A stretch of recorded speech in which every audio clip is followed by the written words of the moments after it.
Buenas tardes.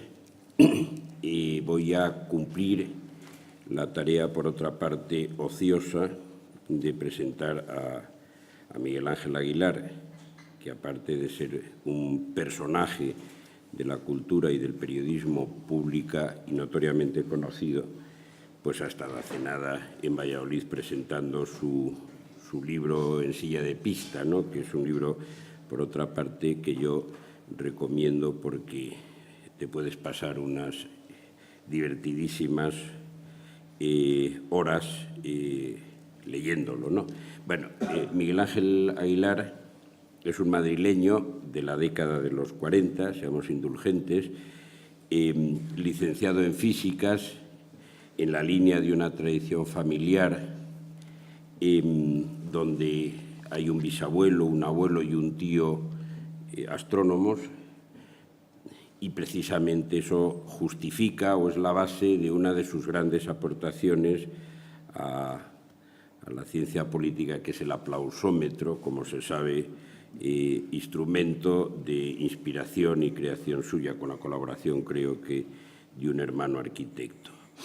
Leyendo el libro he sabido que sus primeros pasos en el periodismo los dio dirigiendo la revista de la milicia universitaria, MAU 65, lo de MAU es Milicia Aérea Universitaria y 65 es la promoción de la que él formó parte, promoción nada baladí, puesto que fue amadrinada por la entonces princesa Sofía. Bueno, ya le permitió tomar un primer contacto con la Casa Real que ha mantenido a lo largo del tiempo. Bien, es un periodista pasional, Miguel Ángel Aguilar es un periodista pasional cuya gran pasión fue el diario Madrid. Me ha sorprendido, y bueno, esto es un dato suficientemente conocido para cualquier persona atenta, pero me ha sorprendido que los 5 años de la experiencia que él compartió en esa aventura periodística que cerró terminó en los últimos años del franquismo, la tuvo entre sus 23 y sus 28 años, es decir, era prácticamente un chaval. Como se sabe, el diario Madrid se cerró en el mes de noviembre del 71 y todavía impresionan nuestra memoria aquellas imágenes de su voladura en el mes de abril del 73. Esa pasión también por el periodismo se ha vertido en numerosas publicaciones. Madrid, aparte del Madrid, Posible, Cambio 16, Diario 16, El País, La Vanguardia, ahora le oímos frecuentemente en la SER, y esa pasión le ha llevado también a una de las aventuras periodísticas quizá más arriesgadas, empresarialmente hablando, pero que nos permitió a muchos alimentar la esperanza de que se mantuviera aquel excelente periódico, Cadáver exquisito acabó siendo, como dice él, del semanario Ahora, a través del cual también todos adivinábamos la figura de otro personaje a quien él admira, como es Chávez Nogales, subdirector del diario Ahora, cuando estalló la Guerra Civil en el 36 y luego director por mor de las circunstancias, ¿no? Esa pasión también le ha llevado a tener una serie de enfrentamientos que son legendarios, como fundamentalmente con dos personajes de la vida política de finales del franquismo, como Emilio Romero y el León de Fuengirola, nuestro conciudadano Girón de Velasco. Pero al mismo tiempo Miguel Ángel Aguilar es titular de una mirada indulgente, es titular de una mirada desenfadada, de una mirada compasiva, alejada de toda solemnidad y de todo engolamiento. Yo creo que muy consciente de los elementos que forman la condición humana, y me hace lamentar que no podamos contar más frecuentemente y no solamente para las cuestiones políticas, después de ver de qué manera esa percepción nos enriquece, como yo creo que, aparte que nos divierte y nos en esa escritura sin retóricas y esa escritura accesible que estamos comprobando, seguimos comprobando con frecuencia todavía y esperemos que durante muchos años, por lo que yo creo que debemos celebrar su aportación, porque va a ser una aportación desde luego rica y va a ser una aportación al mismo tiempo igualmente inteligente, la que le escuchemos también ahora seguramente. Miguel Ángel, la palabra es tuya.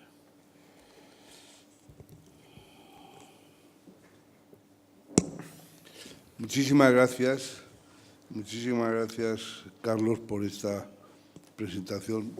Nunca nadie se ha acercado al libro y a mi trayectoria personal yo creo que con tanta precisión y con tanto afecto, las dos cosas. De manera que te lo agradezco muchísimo. También a quien me ha traído hasta aquí, organizador de estas sesiones, Juan González Posada, con quien he colaborado en otras jornadas y en otras aventuras hace mucho tiempo y al que reencontré hace poco cuando estuve aquí precisamente para la presentación del libro que se ha citado. En realidad no tiene ningún sentido, como enseguida verán ustedes, que yo esté aquí en esta intervención última de esta jornada, antes de que se presenten las conclusiones y el acto y se clausuren, ¿no? Pero yo no podía negarme a una invitación de este tipo, de manera que, y procedente de quien procedía, de Juan. Entonces, bueno, pues he ido, me asusté, tengo que hablar, tengo que decir algo, además es una intervención, a mí me llaman muchas veces y yo le digo siempre a la secretaria que están los periodistas europeos, pregunta, por favor, si es cruz honorífica o pensionada, porque esto enlaza con la intervención anterior, ¿no? La gente cree que esto es la cultura, pues que gratis, ¿no? Y claro, yo no me atrevería nunca a llamarme emprendedor, porque es una cosa que me sobrecoge, pero yo es que llevo 30 y tantos años sin tener ninguna nómina. Yo vivo de mis colaboraciones, no sé cómo se llama eso, creo que se llama freelance. La última vez que a mí me echaron de un empleo fijo, pues que yo creo que fue cuando me echaron de la agencia EFE, pues que me habían nombrado, nombraron a usted los socialistas, pues sí, pero es que me destituyeron ellos también, o sea que algún mérito haría, no para que me nombraran, pero por lo menos para que me destituyeran.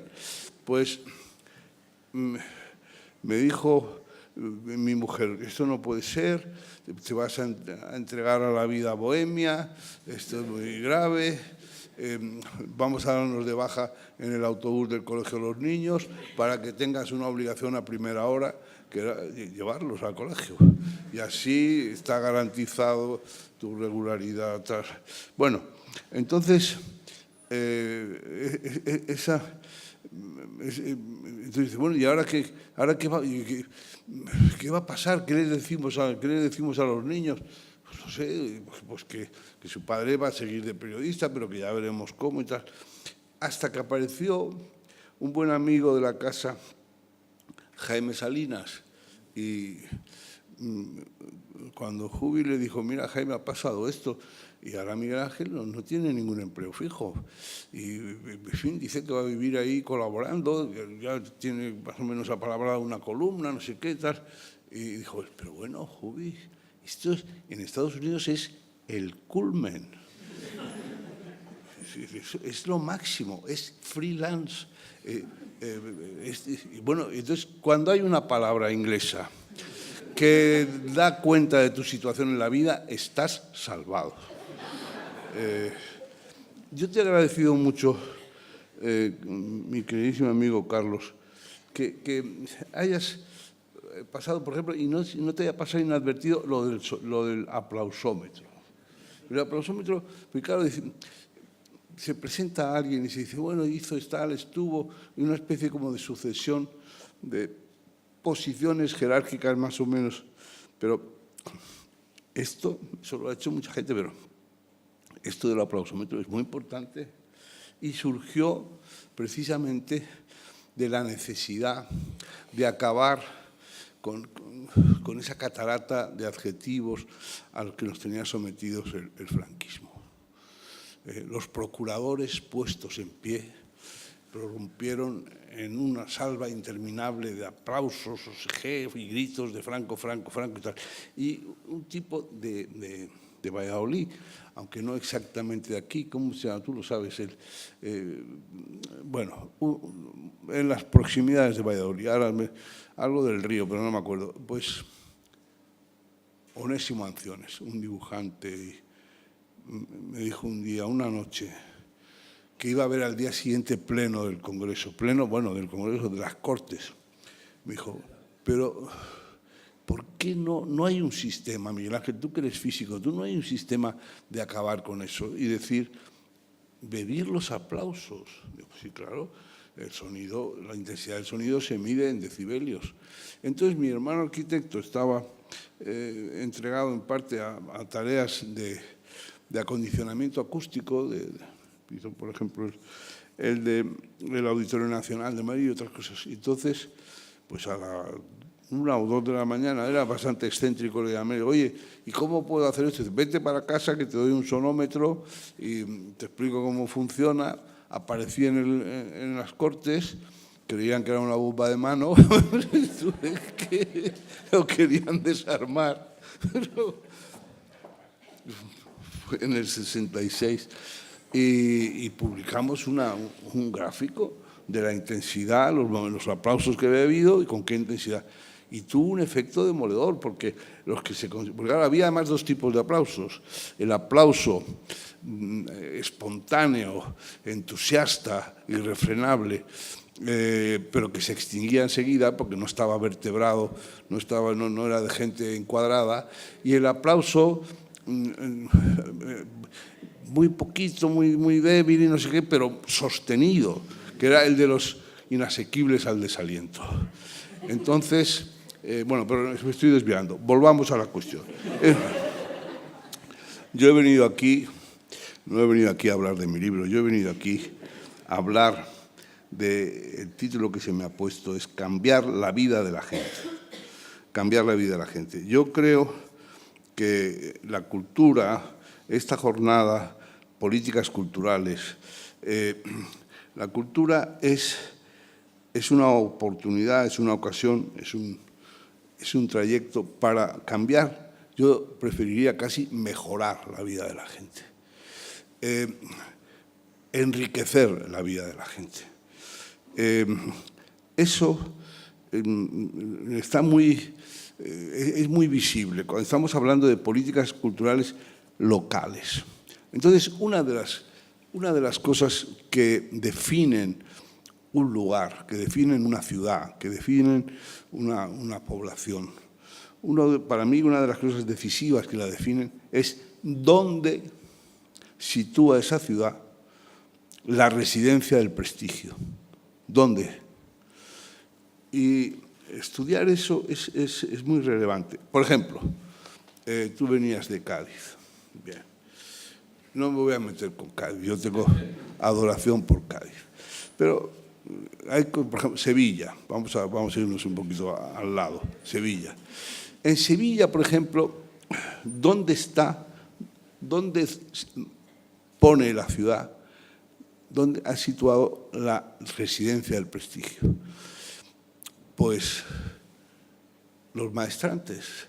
Es decir, aquel Pellón que hizo, parece, la Expo, no pudo ser rey mago en la cabalgata, porque para ser rey mago en la cabalgata hay que ser maestrante. Y creo que Pellón preguntaba desolado, ¿y qué hay que hacer para ser maestrante? Y le dijeron, nada, no hay que hacer nada para ser maestrante, se nace maestrante. La familia de usted desembarcó con Fernando III el Santo para la conquista de Sevilla. Pues no me consta. Pues entonces, amigo mío, despídase usted de semejante, abandone semejante ambición. Maestrante no va a ser usted. Pero, por ejemplo, en Manila, yo estuve en Manila y dice, bueno, y decía, bueno, de Pellón, pero porque ha hecho la Expo, o en fin, otra gente que ha tenido un éxito enorme pues en la literatura o en la economía. Pero este señor que ha montado el no sé si, bueno, sí, pero lo siento mucho, pero maestrante no va a ser. O sea, que siga por ahí, que le vaya. Bueno, también se decía aquello, a esta familia le fue tan mal que algunos se tuvieron que poner a trabajar. No sé si se recuerda eso. Pero en Manila, por ejemplo, ¿dónde ponen la ciudad de Manila, dónde ha puesto la residencia del prestigio? Pues está en un círculo de 80 familias que hablan el castellano de Ávila o de Valladolid, que están como incontaminadas ahí en un perímetro muy pequeñito en el Metro Manila, y o eres de ese círculo, pero es que ha aparecido un filipino que, bueno, sí que haga, como se hace el circo, da igual, está en ese circulito, no, pues entonces, mire usted, ¿qué le vamos a hacer? No podemos hacer nada por usted, pero usted está fuera del circuito del prestigio. Entonces, hay que romper eso, hay que prestigiar, hay que hacer, sobre todo, para mejorar la cultura, mejorando la vida de la gente, es la cultura. Porque cuando el único circuito en que se puede, digamos, que se puede adquirir prestigio es el circuito económico. Entonces, cuando eso es así, todo se empobrece. Si lo que pesa a una persona socialmente es su cuenta corriente, no tenemos nada que hacer. Sabemos, ahora se acaba de publicar una novela, me han dicho muy buena, de Natibel Preciado, que novela parte de la vida de Einstein. Claro, o lo que nos pasa con los nietos de Ortega, que dicen, bueno, pero es que mi abuelo era mucho más, o sea, hizo unas aportaciones en el ámbito de la filosofía y de tal, mucho más valiosas que las de Juan Marc, que era finalmente un pirata del Mediterráneo. Y entonces creen, a lo mejor de manera extrapolando un poco las consecuencias, que a ellos les correspondería vivir como a los nietos de Juan Marc, y por ahí ha venido la ruina de la Fundación Ortega y Gasset. Pero bueno, ¿qué le ha quedado a los nietos de Einstein? Pues nada, pero la energía igual a la masa por el cuadrado de la velocidad de la luz, no hay que ser. Pero eso, ¿y dónde está la oficina de marcas y patentes? Por cierto, donde él trabajaba. Pues no se sabe, pero nadie. Pero oiga, pero es que este señor, ¿y dónde está eso? O sea, la cultura son aportes que se hacen. Has citado tú, me parece, has citado maravillosamente al poeta que yo más admiro seguramente, que es a José Ángel Valente, ¿no? Y José Ángel Valente, en esa antología Punto Cero, en uno de sus poemas, Nostalgia del destierro, empieza de una manera formidable. Dice, lo peor es creer, y hay que vacunarse contra eso también en una jornada como esta, lo peor es creer que se tiene razón por haberla tenido y esperar que la historia devane los relojes y nos devuelva intactos al tiempo en que quisiéramos que todo comenzase. Es así. No, por haber tenido razón, eso no es garantía de que la tengamos ahora. En esto, si los políticos leyeran un poco más de poesía, o aunque fuera seleccionada, pues alguna antología, progresaríamos muchísimo más. Porque, y eso me permite hacer un viraje, porque realmente deprime. Y no debemos estar, en fin, ser de la mueca verde, como decía Javier Pradera. No debemos estar que toda la política es un desastre. No, no es verdad. Hay cosas Yo el otro día me enfrenté a una señora en el autobús. Todos son iguales. Yo no, señora, por ahí no vamos a llegar a ninguna parte. Unos son más iguales que otros y vamos a ver si empezamos a distinguir. Porque si todos son iguales, si no vale nada la pena, pues entonces que venga. ¿Qué le parece a usted Tejero? Trae ideas distintas. Nos va a poner en fila. No. Pero sin llegar a eso, de ninguna manera. Pero es interesante ver, echar un vistazo. ¿Qué han dicho los partidos políticos? Y ahora este papel no lo tengo aquí, pero lo tengo. ¿Qué han dicho los partidos políticos de la cultura? Los partidos políticos, realmente la lectura de lo que han dicho en sus programas, he querido traer leídos los programas municipales, pero no están. Y aparte habría que 8.500 municipios, ¿no? Pero bueno, yo decía, bueno, pues a ver qué dice el programa de cultura de Valladolid, que es donde voy a hablar, qué dice el de Madrid, pues es una referencia, qué dice el de Barcelona y algún otro. No están. ¿Qué dicen los programas en el ámbito de la cultura, en el capítulo de la cultura, los programas de las comunidades autónomas? Tampoco están colgados, no se sabe. Lo único que tenemos es, ahora hablaremos de Europa un poco, pero tenemos lo que han dicho los programas de las elecciones generales. Realmente, es que claro, es demasiado largo, ¿no? Pero la fraseología, la capacidad de no decir nada, pero de manera muy ampulosa, está instalada con una fuerza increíble. Por ejemplo, veamos cómo empieza el del PSOE. La digitalización, la globalización, el desarrollo tecnológico y el aumento del nivel educativo ha provocado enormes transformaciones en la cultura, que es al tiempo un escenario y un motor de dichas transformaciones. Nos encontramos en un momento de especial intensidad, está todo el rato diciendo lo mismo, de dichas transformaciones que sin duda han abierto nuevas y significativas oportunidades, pero que también han supuesto la aparición de complicados retos. Amigo, ya hemos llegado donde queremos. La cultura constituye un sector estratégico para construir un modelo sostenible. La palabra sostenible, mis queridos amigos, es absolutamente clave. Todo tiene que ser sostenible. De desarrollo económico para nuestro país y un elemento indispensable del bienestar de la ciudadanía. Bueno, y por ahí adelante, pero veamos, por ejemplo, el Partido Popular, que estos han sido farragosos porque son 15 páginas el PSOE.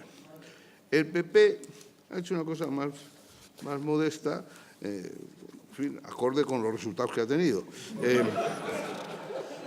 Son 3 paginitas. Están muy preocupados por la ley de mecenazgo. Aprobaremos una ley de mecenazgo que incluya medidas de reconocimiento al papel del mecenas y beneficios fiscales. Esta ley será, además, un instrumento idóneo para promover un compromiso entre la sociedad civil y las administraciones públicas que convierta a la cultura en una prioridad social y política, reconociendo su papel como factor de desarrollo y bienestar. Aquí le falta sostenible. Bueno, y luego dice, claro, están hablando de lo que conocen, dice, crearemos una fiscalía especializada. Bueno, no quiero seguir. Vox. Pues Vox, aparte del himno nacional, está muy preocupado porque se reconozca la lengua. ¿Se han dado ustedes cuenta que esta gente de Vox, que en realidad los ha sacado a la luz, es una aportación que hay que cuando hay que hacer una aportación se le debe reconocer? Esto de Vox es una aportación de los independentistas catalanes. Esto no, oiga, que esta gente siempre ha habido, pero estaba en el subsuelo. ¿Quién los ha sacado? ¿Quién les ha hecho figuras del toreo? Los amigos independentistas, toda esta gente, ¿no? El Rufián y todos estos, han hecho un trabajo realmente impagable. Y entonces van a instaurar el PIN parental. Sí, PIN parental y autorización expresa con objeto de que se necesite consentimiento expreso de los padres para cualquier actividad con contenidos de valores éticos, sociales, cívicos, morales o sexuales. Amigos, sin un PIN no vamos para adelante. Y luego, claro, muy importante. Bueno, oye, dime, ¿cuánto tengo un poco? No, pero no, que yo no quiero abusar. Me estoy desviando además, no me desorientes, Juan. Dime que... en el punto 67, impulsar una ley de protección de la tauromaquia. Amigos, sin proteger la tauromaquia no podemos abrirnos camino. Como parte del patrimonio cultural español. ¿Por qué como parte? Como parte fundamental del patrimonio cultural español sostenible.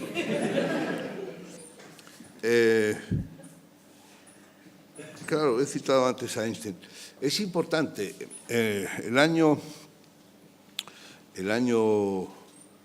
2005 se conmemoró el centenario de la ley de la relatividad de Einstein.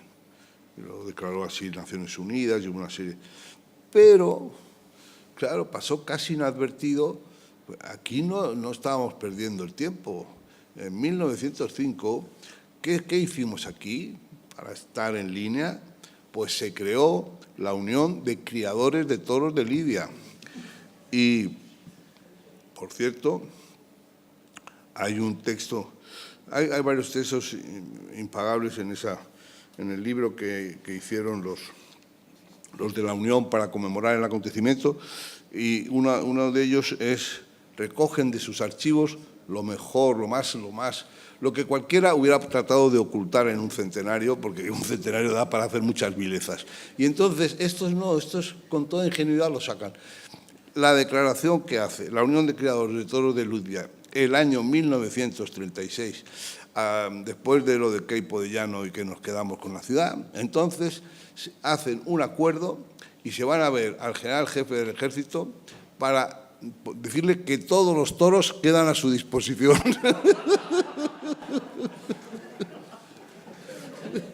Y luego de invitar a gente muy relevante de la literatura y de las bellas artes a que escriban, pues hay un momento en que escribe el secretario técnico de la Unión de Criadores de Toros de Lidia y dice, bueno, explica todas las medidas que han tomado para evitar el fraude, el afeitado de los toros, el no sé qué, que tengan la edad reglamentaria, que han montado el libro registro de nacimiento de las reses, el no sé qué, todas estas cosas. Y al final dice, después de explicar todo lo que han hecho, dice, pero lo que no podemos garantizar es que los toros embistan. Entonces, seguimos sin garantía de que los toros embistan. Y esto es grave y yo creo que va a poner remedio Vox.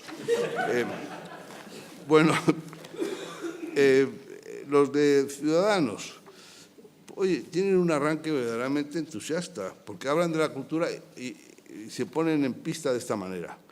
Un turismo innovador para que España siga siendo referencia mundial.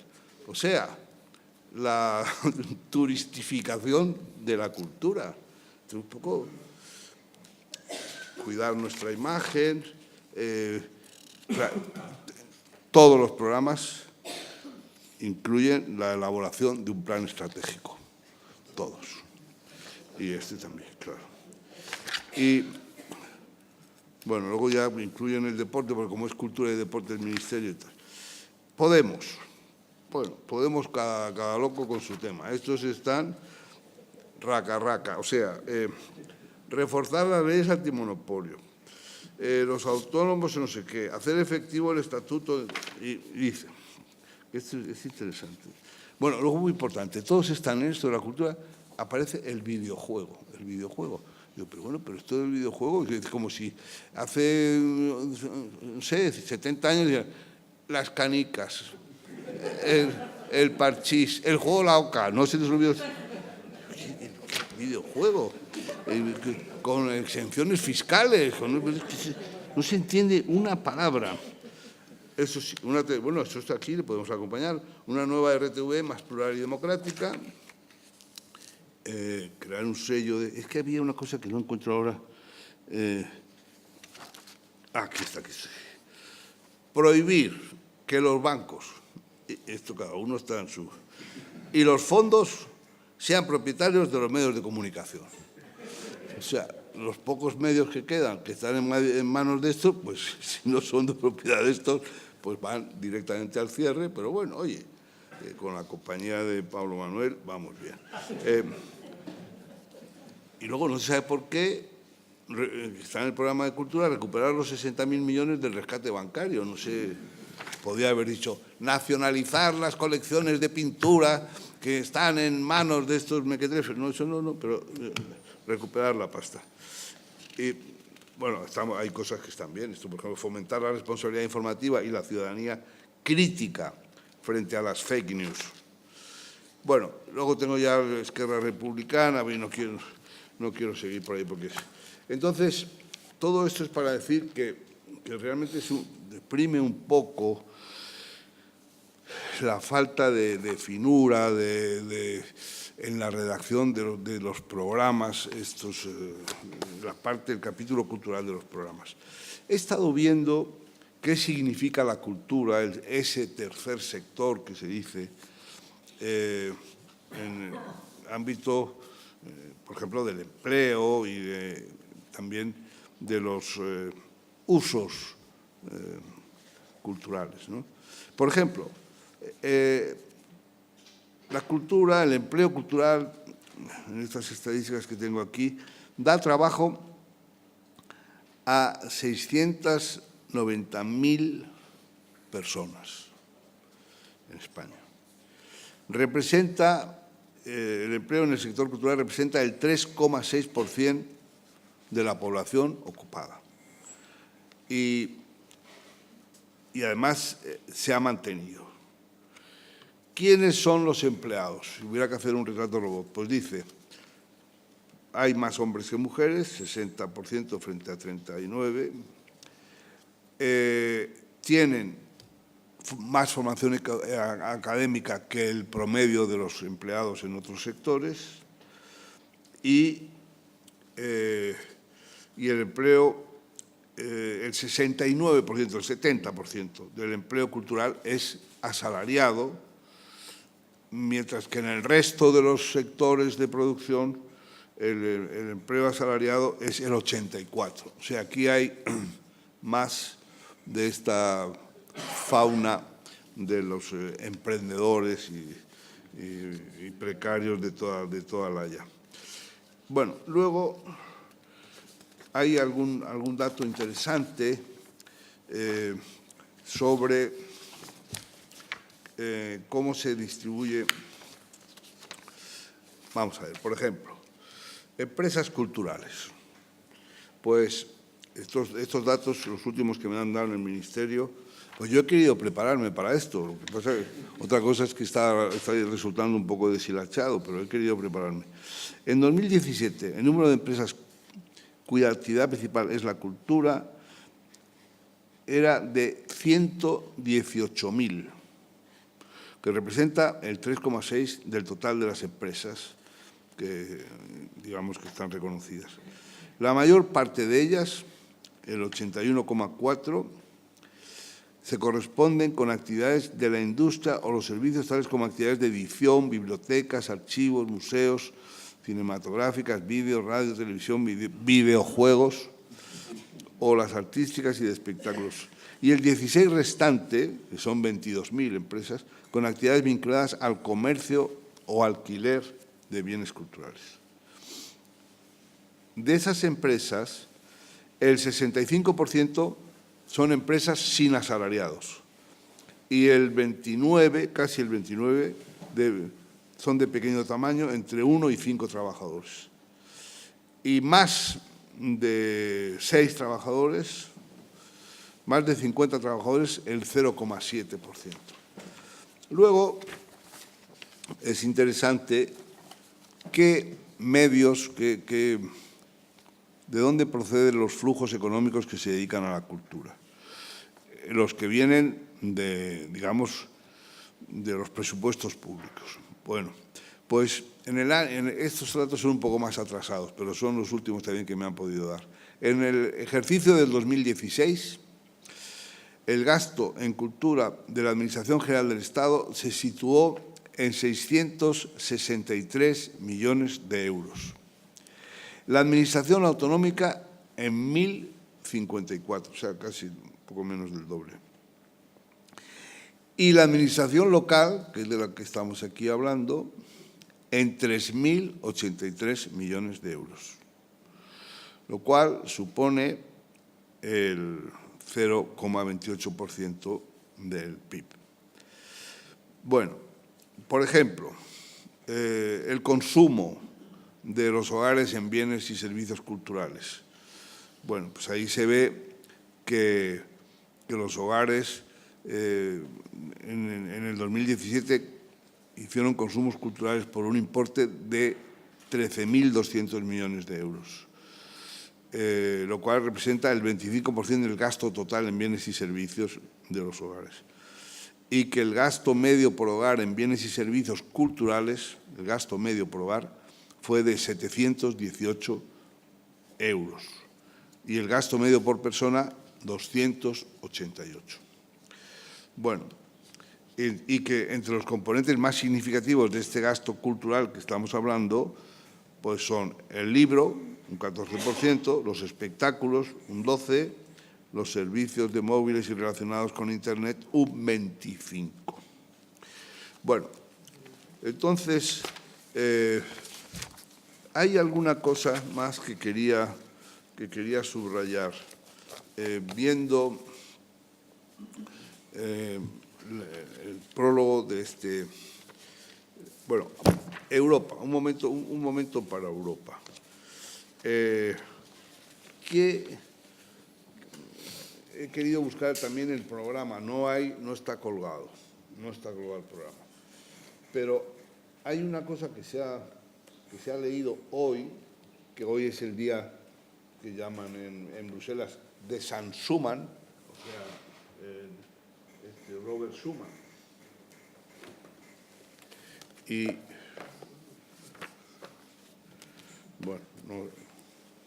bueno, yo lo tenía,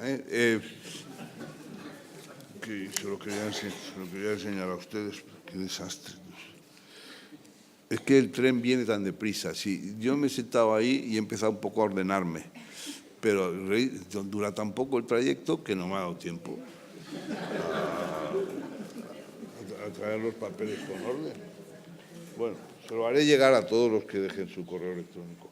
Les haremos llegar lo que se ha leído hoy en la Plaza de la Villa, donde se ha izado la bandera europea con gran solemnidad y todas estas cosas. Y se ha leído un manifiesto precioso hecho firmado por todos los que han recibido el Premio Salvador de Madariaga de Periodismo a lo largo de los 25 años que lleva el premio. Espero que el año que viene vengamos a entregarlo aquí a Valladolid. Bueno, si salen elegidos los amigos. Bueno, lo que quería decirles… ¿Qué dice, con qué enlaza ese manifiesto que no encuentro? Pues enlaza con aquello que dijo Jean Monnet, de que si tuviera que empezar otra vez la construcción de Europa, empezaría por la cultura. Y aunque se haya empezado mucho más tarde, fíjense ustedes la importancia, el impacto en eso de mejorar la vida de la gente y de ampliar la cabecita de los jovencitos que ha tenido el programa Erasmus. Es decir, la gente, qué viaje, qué contraste. y que lo haga en edades en que todavía su mente tiene cierta capacidad plástica. Porque luego, cuando llegamos a ministros, no nos enteramos de nada. De nada. Viajamos con maletas, vamos arropados por el gabinete y el no sé qué, y los escoltas y no sé cuál. Pero, hombre, así no hay roce, no hay... van directamente al sitio donde se reúnen. Nadie va primero a ver las pinturas de Bruegel o por la noche a un concierto, a una ópera en Bruselas, donde sea. No, están completamente como si no hubieran salido de casa. Y sin embargo, con 18, con 20, con los años que sean, la gente va y conoce otros ambientes, otros colegas, otros estudiantes, otros países, otras culturas, otras preocupaciones, otras prioridades. No sé, yo creo que tiendo a pensar que muchos de estos fanatismos se curarían viajando no dentro de la red, claro. Si viajas en la red de Puigdemont, pues no te enteras absolutamente de nada y vas fino, pero vamos,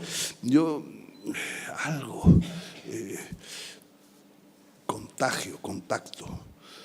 He estado siguiendo, bueno, si ves que me desvío mucho, me lo adviertes. He estado siguiendo el juicio del Tribunal Supremo.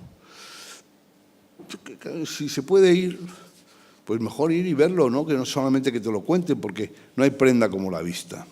Entonces, es impresionante escucharlo allí y ver a los fiscales y a los abogados y a los acusados y a los que les sacan de la sala un poco como los toros, los bravos y los mansos. Por un lado, los que están, digamos, en prisión provisional y por otro lado, los que están en libertad, que pueden mezclarse con los otros, los llevan separadamente. Bueno, pero todo esto es para decir que ahí se observan varias cosas. Una, la impregnación que hace sobre los periodistas el edificio. El edificio del Supremo, es que, claro, tiene unas galerías cristaladas que dan sobre un patio. Yo calculo que eso tiene 12 metros de altura. Entonces, la altura les lleva a hablar en susurro, como si estuvieran en una iglesia. Pero los periodistas son gente más bien descarada, vocinglera y respetuosa, pero como están en esos sitios, hablan bajito, se susurran unos a otros. ¿Y qué pasa? Que ya van haciendo sus pequeños, claro, ya se va creando un cierto colegas, ¿no? Colegas de una y otra procedencia. Y hace unos días me invitaron, oye, que vamos a ir a cenar todos, porque hemos considerado que estamos ya, como si dijéramos, en el paso del Ecuador. Esto es como el paso del Ecuador, quedan otros 4 meses y esto es el paso del Ecuador. Y fui a esa cena, y esa cena, bueno, yo me retiré a buena hora, no sé, a las 12 o por ahí, pero creo que siguieron hasta las 5 de la mañana. Va a haber bodas mixtas. Va a haber bodas mixtas, gente de una y otro lado. Porque sí, porque como estos del programa de Erasmus, pues muchos vienen ennoviados o se casan o lo que sea, pues porque pues es que es lógico. ¿O qué creen ustedes? Pues estos han venido, algunos los más radicales, de no sé qué, de Barcelona, pero al final, pues los bares y tal. Yo pregunto, oye, pero ¿y aquí? No. Pero os tratarán muy mal, ¿no? Cuando descubren vuestro acento, ¿cómo os tratan? Porque esto del acento ya está en el Evangelio.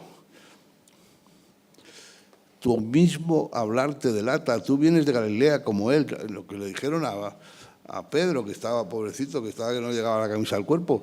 Si tú mismo hablar te delata, el hablar te delata, el acento te delata, está ahí.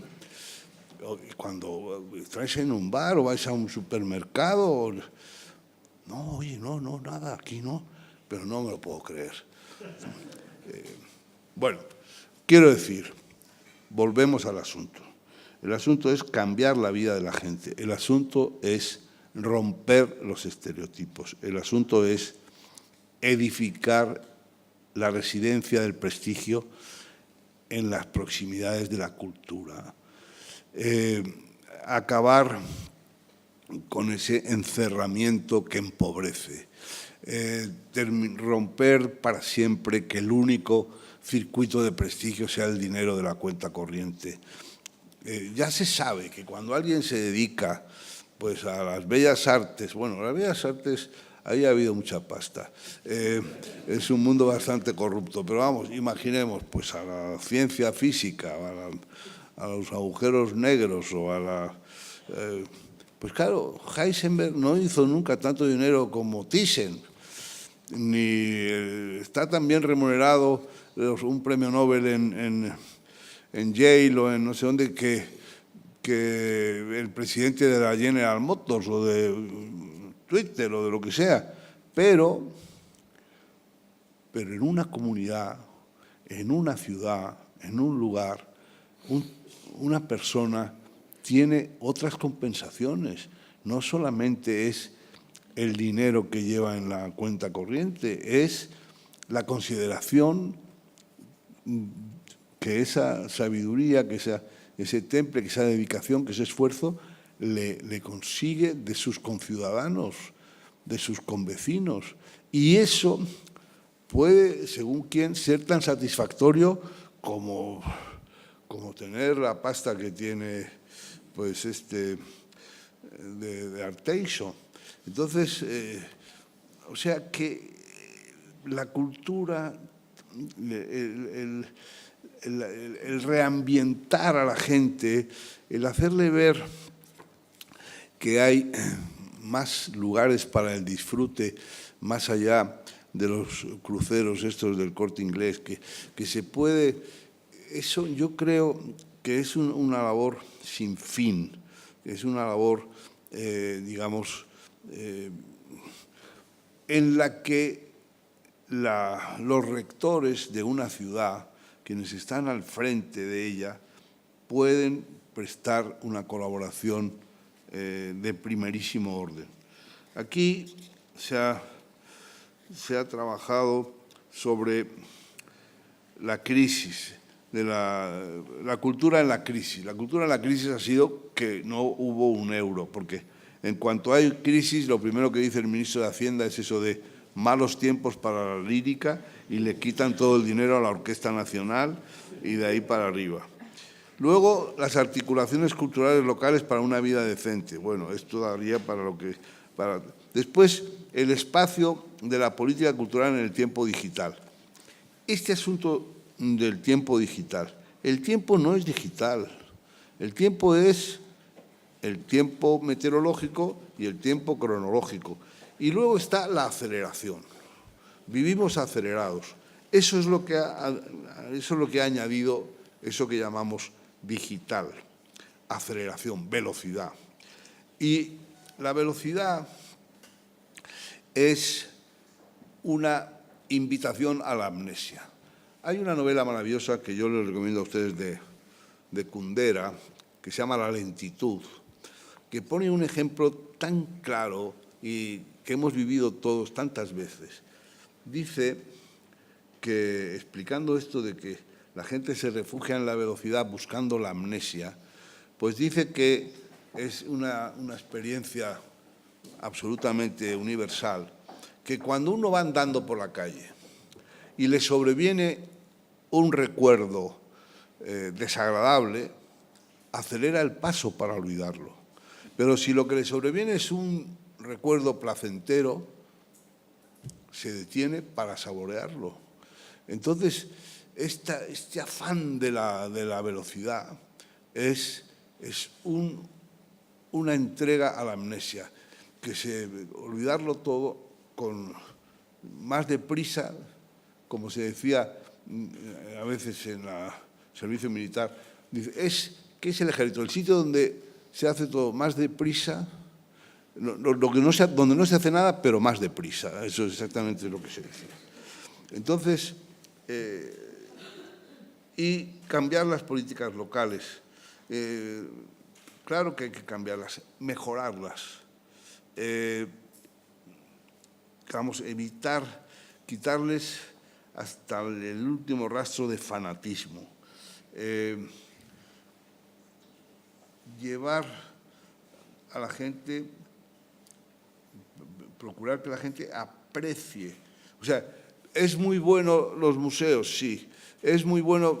¿Han conseguido nueva vida? Sí. ¿Están más dinamizados que antes? Sí. La gente antes creía que ya he visto el Prado. Caramba, ¿has visto el Prado? Pues, ¿y qué le has dedicado? Pues cuando vine por la tarde. Bueno, entonces no has visto el Prado. Pero es que además el Prado, por ejemplo, y otros muchos museos, pues están ahora buscando a la gente porque le ofrecen novedades, le ofrecen, hemos traído invitado el cuadro de la Madonna de no sé qué, vamos a hacer una exposición temporal de quien sea. Entonces, eso activa esos circuitos y eso es absolutamente clave para que haya vida cultural. Por ejemplo, España era un país sin vida musical, no había. Vamos a hacerle un reconocimiento. Tú has hablado de la princesa Sofía. Cuando nosotros le ofrecimos ser madrina de la promoción, lo más que había sido era madrina de los peritos de agricultura. No había pasado de ahí. Claro, le dimos una cosa fantástica. Pero la princesa, la reina, ha tenido mucho que ver con la recuperación, la instalación de cierto ámbito de vida musical. Ha ido, o sea, ¿qué es lo que daba prestigio? Pues ir a una barrera de los toros. Pero ahora hubo un momento en que empezó a dar prestigio ir al Auditorio Nacional y escuchar a Rostropovich. Pero y en eso, por ejemplo, tuvo mucho que ver la reina Sofía. Al rey Juan Carlos le gustaba más bien pues, las marchas militares y otras cosas menos elaboradas. Pero bueno, tenía también su función. Pero a la reina Sofía, su contacto, su entrega, su presencia en ese ambiente de la música ha tenido una repercusión fantástica sobre la recuperación de una vida musical en España. Bueno, entonces se pueden hacer muchas cosas, son muy difíciles de hacer. Las instituciones públicas ponen dinero, a veces lo distribuyen de manera desigual.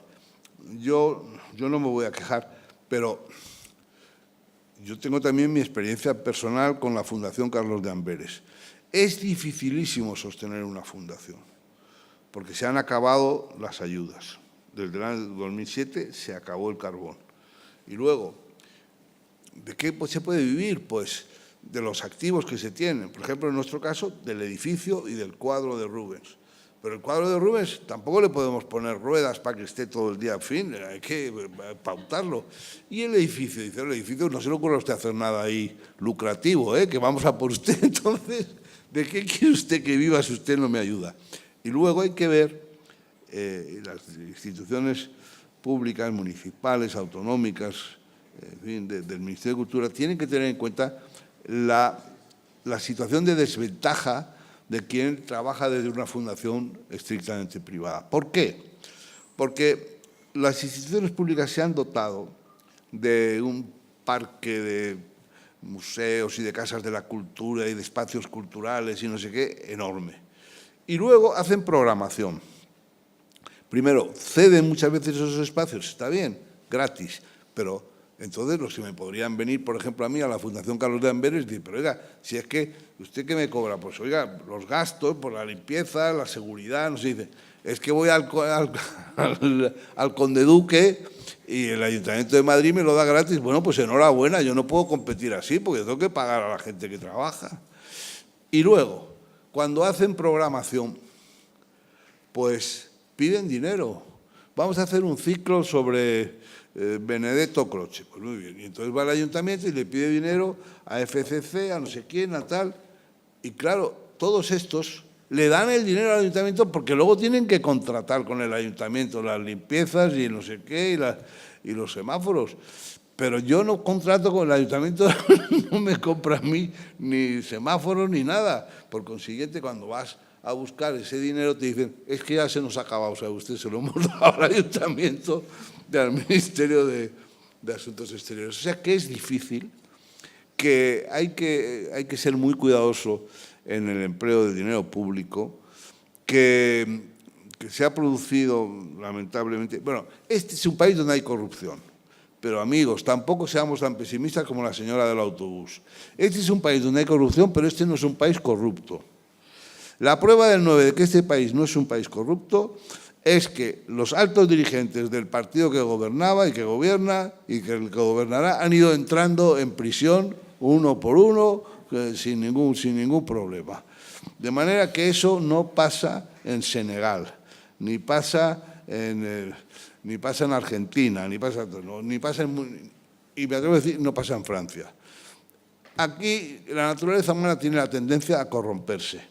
El que se corrompe ya sabe lo que le espera. Y mala suerte. Seamos de Urdangarín, pues pase usted que tenemos para usted también reserva de plaza. Es decir, esto es así. Nuestro país, amigos, no es un país corrupto, es un país donde hay corruptos, donde hay corrupción, donde hay viarejos, donde hay tal. Pero vamos a acabar con ello, o que sepan, quien quiera tomar esa senda, lo que le espera. Y no estemos toda la vida dándonos latigazos y flagelándonos, porque es una cosa muy penosa. Amigos, cambiar la vida de la gente, mejorar la vida de la gente, establecer la residencia del prestigio en áreas realmente estimulantes.